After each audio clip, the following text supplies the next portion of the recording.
I wasn't expecting a red carpet. I wasn't expecting a hug, a toast, or a warm seat at the head table. But I didn't think they'd put me in the hallway. Literally. The hallway. The vineyard estate in Sonoma was breathtaking, rolling green hills kissed by the last golden light of autumn, ivy-covered stone walls, and white peacocks wandering near marble fountains like they belonged there. Isabel always did have a flair for theatrics. Her wedding was no exception. The main hall was strung with crystal chandeliers, fresh peonies and champagne flutes, and a live string quartet that played Vivaldi as guests arrived. My Uber had barely come to a full stop when a man in a slate gray vest opened my door. "Rachel Blake?" he asked. "Right this way." I stepped out, smoothed my navy silk dress, one of the last few nice things I owned, and nodded politely. I hadn't come to make a statement. I came because I was the big sister, because it was the right thing to do, because my mother had called 2 weeks earlier and said, "It would mean a lot to Isabel if you came. She wants this day to feel like family." Family. As I followed the usher down the curved corridor lined with framed engagement photos of Isabel and her soon-to-be husband, I already felt like I didn't belong. I'd been here 10 minutes, and not one familiar face had said hello. But I told myself it was fine. I wasn't here for validation. Just a smile. Just a seat at the table. We stopped at the registration desk. A young woman with a headset smiled like she'd been trained at a luxury hotel. "Your name?" "Rachel Blake," I said softly. Her smile didn't falter. Not exactly, but something flickered behind her eyes. Like confusion. Or maybe discomfort. She scrolled through a long guest list on a tablet, then nodded, too quickly. "Yes, right here. You're in the east alcove."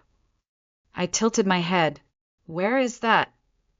She pointed vaguely to a hallway that curved behind the main reception room. "It's right near the coat check. There's a small seating area, very cozy." Cozy!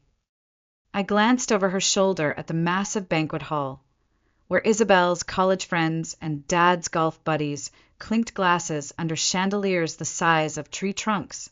I looked back at the seating chart. My name wasn't even listed.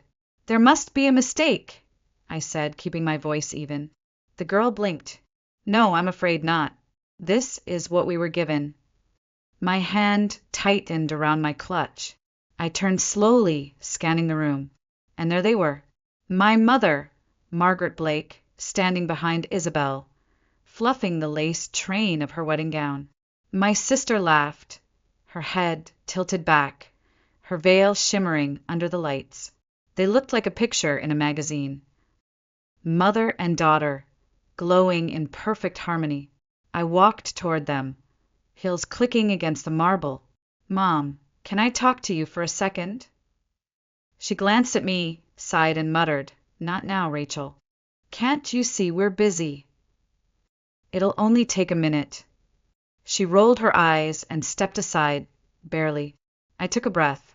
They've seated me. Near the coat check. She didn't even blink.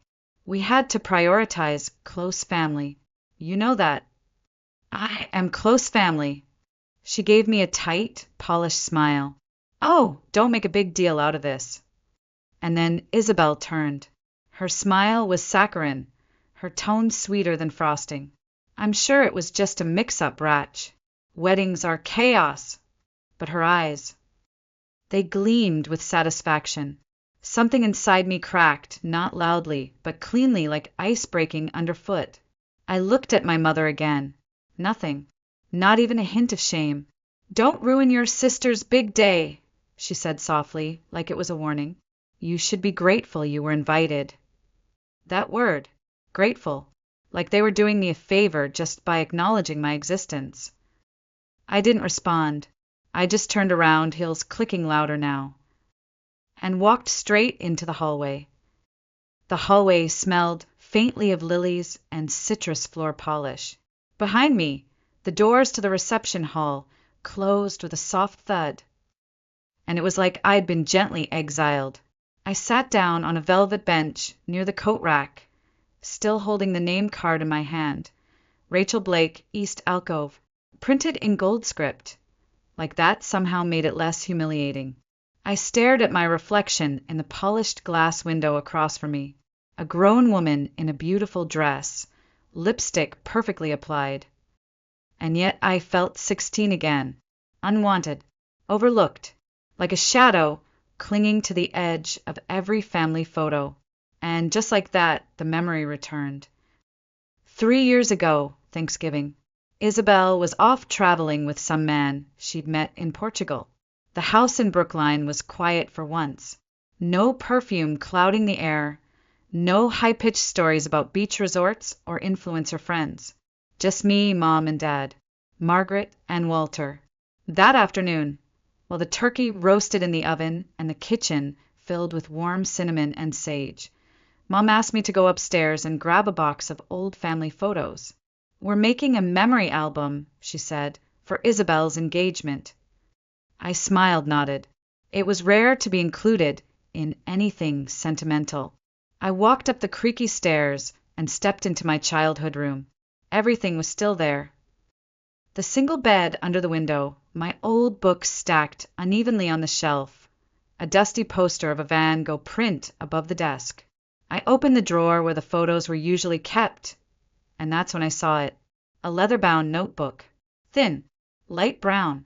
It sat inside the vanity drawer, tucked under a silk scarf. I don't know why I picked it up. I wasn't snooping. Something just called me. I opened the cover. The handwriting was unmistakably my mother's. Elegant, angular cursive in dark blue ink. I read the first line. Isabel didn't cry her first day of kindergarten. She turned, waved, and walked straight in, like a little bird ready to fly. I turned the page. Another entry. Isabel's favorite dinner is my baked salmon. She always eats it with her fingers when no one's looking. Another. Isabel used to be scared of thunder, but now she tells me she protects her dolls from it. Page after page after page. A private journal. A mother's record of moments, smiles, fears, growth. All about Isabel. All. Isabel. I flipped faster now, desperately searching for anything. Anything that said Rachel. Nothing. Not a single memory. Not a mention. Not even a birthday wish. It was like I'd never existed. I clutched the notebook so tightly my knuckles turned white. My heart thudded in my ears. I wasn't angry. I was hollow. When Mom walked in moments later, I was still on the floor, the notebook open in my lap. She didn't look alarmed, just mildly surprised. "You wrote all this?" I asked, my voice so soft it sounded foreign to me. She glanced at the pages, then smiled lightly. I had to keep track of everything. Isabel was always so sensitive. She needed it. I blinked. "And me?" She paused, then said with unsettling calm, "You've always been independent, Rachel. You didn't need to be written about." I nodded, because there was nothing else to say, but something inside me crumbled that day. Not with noise or drama. It fell quietly, like a house sinking into its own foundation. Now, sitting here, in a hallway dressed up like an afterthought, I realized nothing had changed. I wasn't invited to be part of the family. I was permitted, tolerated, but never remembered. The music from inside swelled. Violins, applause. Isabel must have made her grand entrance. I sat very still on the bench beside the coats, clutching my purse like it might keep me anchored. Some people are forgotten by accident. I was forgotten. On purpose. Rachel. The voice was light, amused, almost mocking. I turned. Isabel stood at the threshold of the reception hall, framed in soft golden light. Her wedding gown shimmered like champagne, the veil catching the air as she moved. Her eyes sparkled, not with warmth, but with curiosity, like someone observing a misbehaving guest from a safe distance. She walked toward me slowly, her heels clicking against the marble.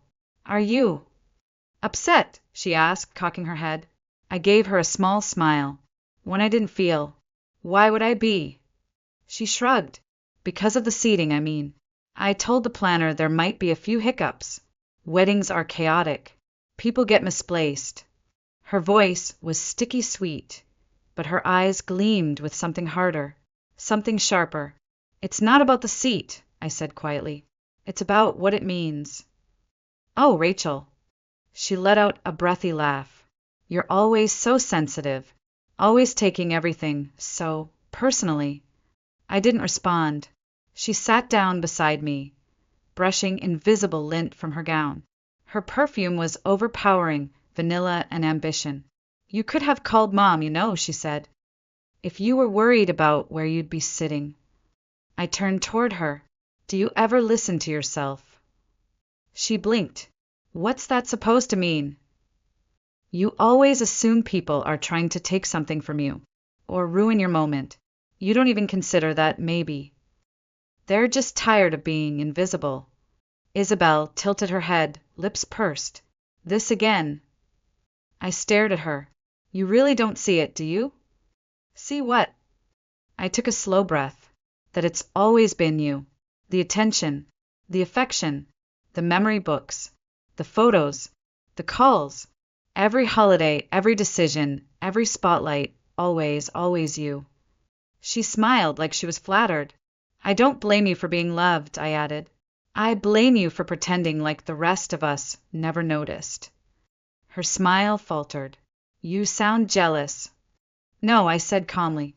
I sound tired. We sat in silence for a long moment. Then she leaned in slightly. Her voice dropped just for me. You've always wanted to be the victim, Rachel. That's your thing. You wear pain like pearls. It makes people feel sorry for you. Her words hit like frost. I never wanted pity, I said slowly. I wanted respect. You wanted to be me, she whispered, eyes burning. And there it was. The core of it all. Not just rivalry, not just resentment, a belief that only one of us could matter. I stood. Isabel stayed seated, smiling up at me like a queen entertaining a peasant's complaint. You don't get it, I said. It's not about wanting to be you. It's about not wanting to disappear every time you walk into the room. She blinked just once, but her hands tightened slightly in her lap. I took a step back. I hope this wedding gives you everything you want, I said. She raised an eyebrow. Oh, it already has. I nodded, then added, that's what scares me. She opened her mouth, but before a word left her lips, someone else stepped into the hallway. Rachel. The voice was deeper, hesitant. I turned, and there stood Julian Carter, the groom. He looked sharp in his tailored tux, but his tie was slightly loosened, and his eyes were searching. He glanced between me and Isabel, then settled on me. Can I talk to you for a second? Isabel straightened. Is something wrong? Julian didn't answer her. He just looked at me, and I saw something I hadn't expected. Doubt, cracks in the image, uncertainty where there should have been joy. I nodded, and just like that, everything began to shift. Julian waited until Isabel disappeared back into the banquet hall, heels echoing in tight succession, veil fluttering behind her like a warning flag. Then he turned to me again, his jaw tight, his hand still clutching a champagne flute that he hadn't touched. Sorry about that, he said. For what? I asked, though I already had a dozen guesses. He sighed, seeing you sitting out here. It didn't feel right. I gave a short, humorless laugh. That makes two of us. He looked down at his drink, then back at me. Can I ask you something personal? I hesitated, then nodded. Julian stepped a little closer, lowering his voice. Has Isabel ever said anything about me to you? Anything strange? Off? The question startled me. I blinked. Why? He rubbed a hand across his face. Because lately she's been different. Sweet in public, sure, but behind closed doors. Controlling, secretive, obsessed with appearances. It's like she's performing a version of herself, and I'm just another prop in the scene. I didn't speak at first. My mind went back to the last family dinner, when Isabel called Julian the most manageable man I've ever met, and everyone laughed. Except me, or the time she bragged about how money is safer in a quiet man's wallet. I should have said something then, but who would have believed me? Now, though. Julian was asking, and his eyes, dark, uncertain, held a kind of quiet desperation. You might want to brace yourself, I said, because I don't think you really know who Isabel is. His face tensed. I'm starting to realize that. Suddenly, a soft voice cut through the hallway. Feminine. Calm. Sharp as crystal. Then maybe I can help make things a little clearer.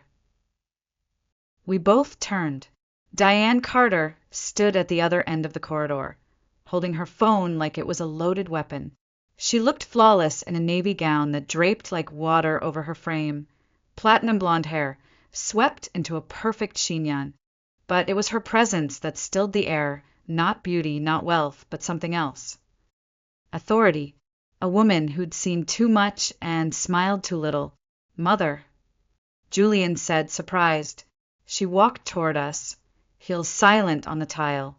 A friend of mine runs the studio where Isabel gets her styling done, she said. Last month, I changed a fitting time, and they accidentally sent her backup files to my email. Julian's brow furrowed. What files? She handed him the phone. For a moment, he just stared at it. Then, slowly, his thumb began to swipe.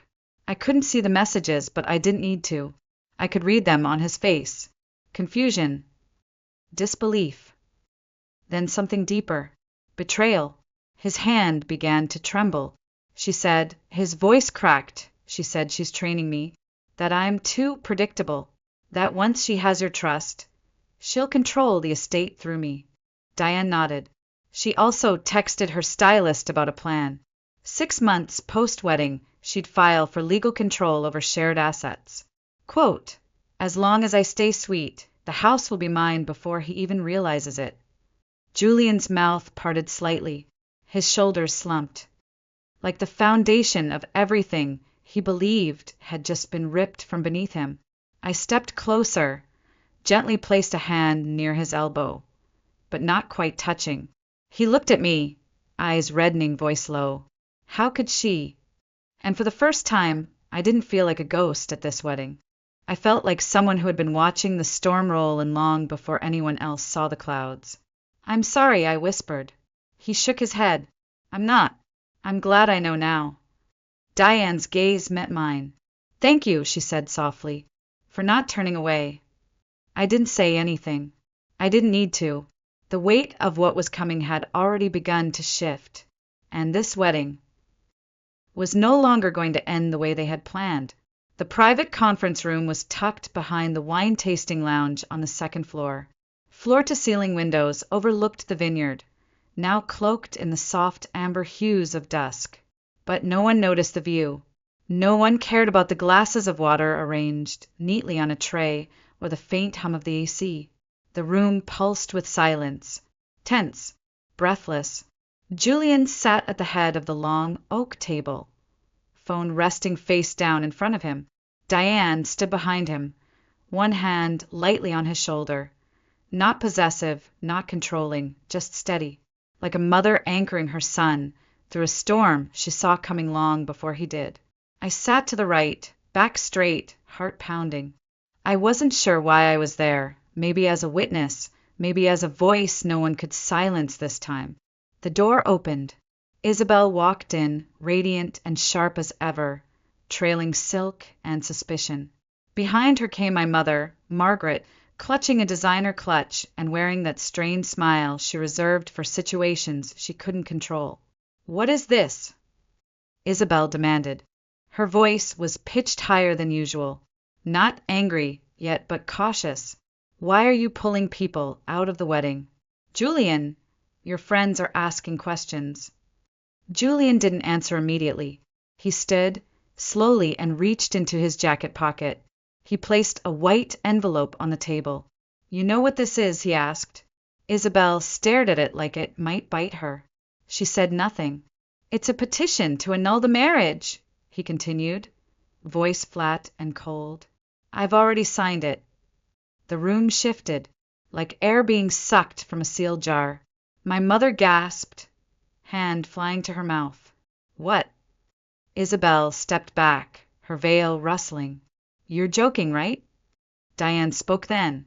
Her voice was calm, but sharp enough to draw blood.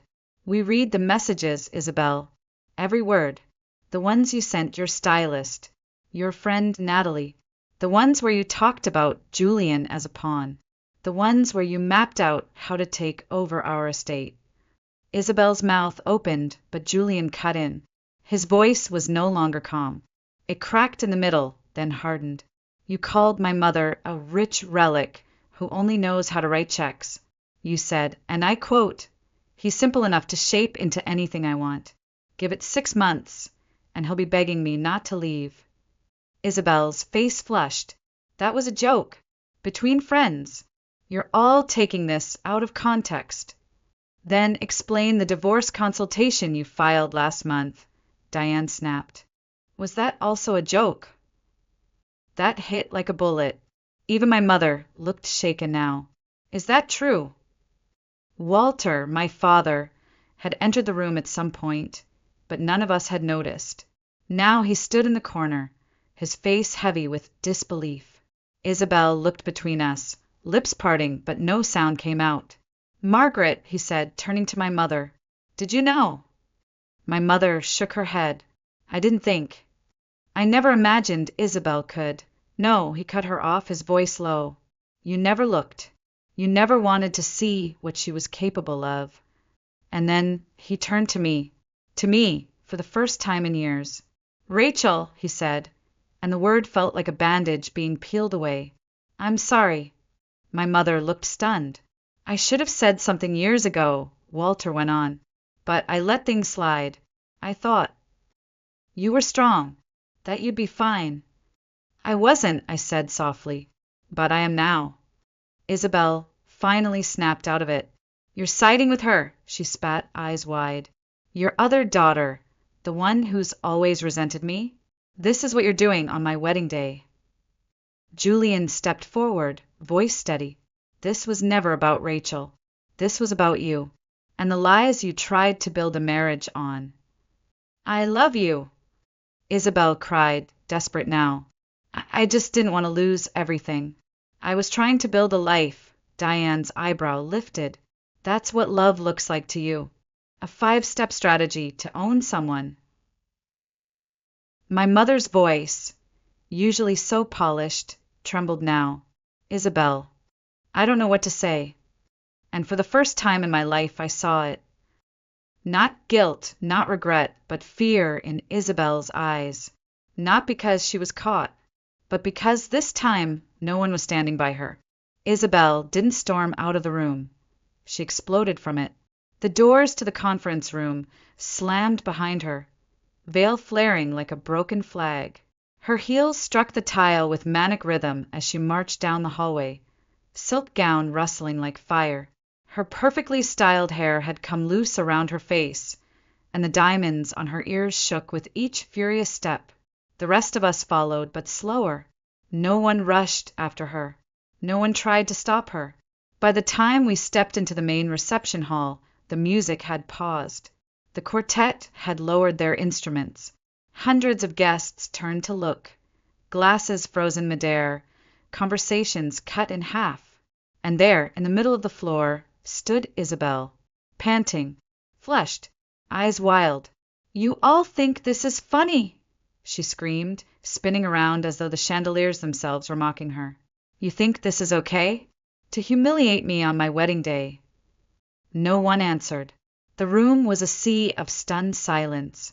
Julian stepped forward, his face unreadable, his shoulders squared. No one humiliated you, Isabel, he said. You did that to yourself. She laughed loud and cracked. You love me. Julian, you said you loved me. I did, he replied, until I realized you never loved me. You loved the idea of what you could take from me. A few guests shifted in their chairs. One woman near the bar muttered something to her husband. The ripple of realization began to spread. "You're ruining everything," Isabel cried, her voice splintering. "Months of planning. Every detail. For this? Over a few messages that meant nothing." Diane walked beside her son now, elegant and composed. "They meant everything. They showed us who you are when you think no one's watching." Isabel's hands clenched at her sides. She turned too fast, and her veil caught on a centerpiece, ripping slightly. Her eyes landed on me. "This is your fault," she hissed. "You've always hated me, always been jealous. You came here hoping something would go wrong." I didn't move. I didn't flinch. I simply looked at her and said, "I came to be your sister, but you never saw me as one." She froze. "You spent your whole life center stage," I continued, "but you never noticed who had to dim their light just so you could shine." Gasps echoed across the hall. Isabel spun back to Julian, desperate now. "You can't do this. We made vows. You promised me a life." He reached into his jacket and pulled out the same white envelope from before.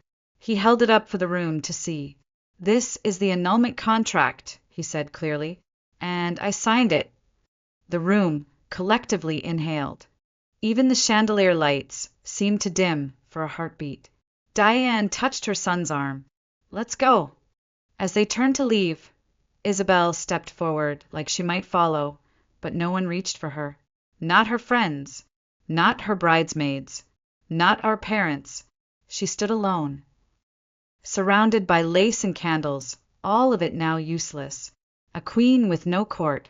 A stage with no audience. Her hands trembled. Mascara streaked down her cheeks. And then, without another word, she turned and ran. Her gown tangled in her heels, but she didn't stop. She shoved through the doors and vanished into the night.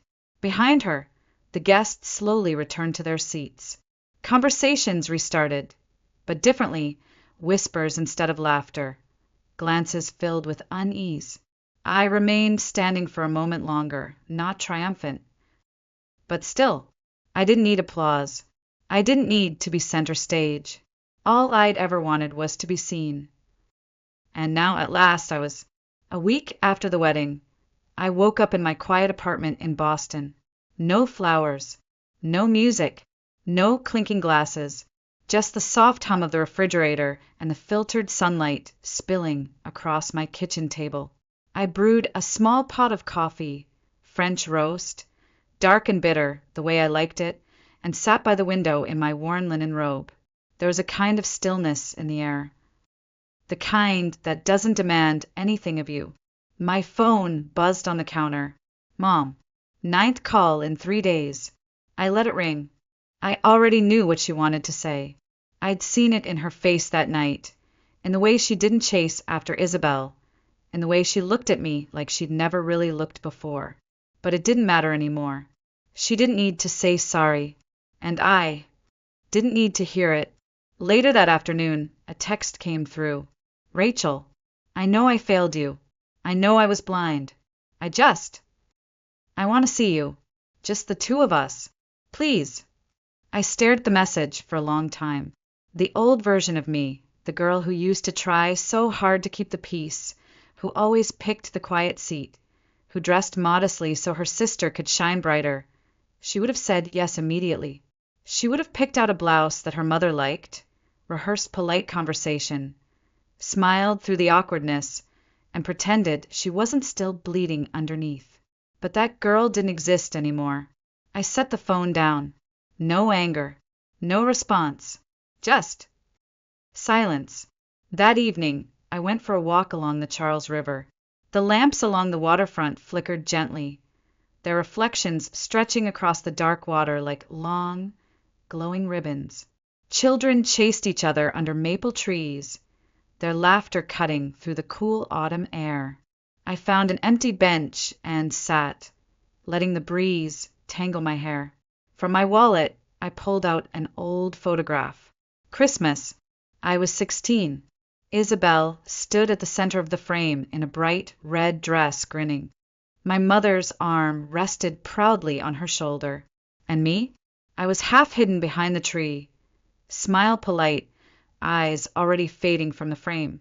I stared at the photo for a long time, then folded it neatly and tucked it back into my bag. I didn't need to tear it up. I didn't need to burn it.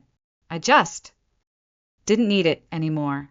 When I got home, I pulled the old family photo album from the shelf. The one with the cracked spine and gold lettering that used to sit on our living room coffee table. I placed it gently into a storage box, closed the lid, and slid it to the back of my closet. Some endings don't need fireworks, just a door. Quietly closed. The next morning, I booked a trip to Maine. Just me, a cabin by the water, a stack of books. Maybe I'd finally start writing that memoir I used to joke about. Maybe I wouldn't. Maybe I'd just sit in the sun and let myself breathe. For the first time in my life, I wasn't planning around anyone else's schedule. No weddings, no reuniones, no guilt, just freedom. And as I clicked confirm on the ticket, something inside me settled. I didn't need their forgiveness. I didn't need their love.